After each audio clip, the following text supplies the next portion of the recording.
Bismillahirrahmanirrahim. Assalamu alaikum. Welcome to Start Easy Knowledge.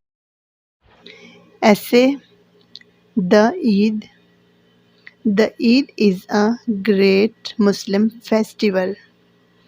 It is celebrated twice a year. One is called Eid al-Fitr and the other is Eid al-Azha. Eid al-Fitr comes after the month of Ramadan.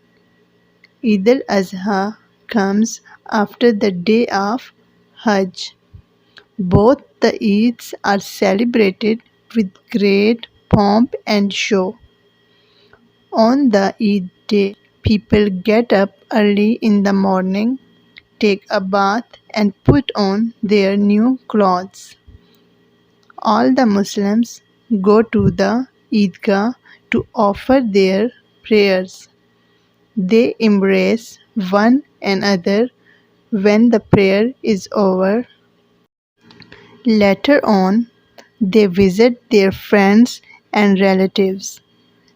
They greet one another with great joy.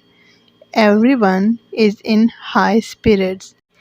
Children buy sweets and toys in the Eid Mela.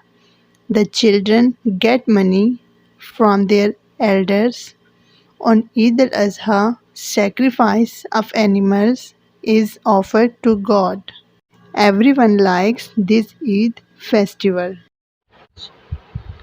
Thanks for watching. Please subscribe, like and share and do comment.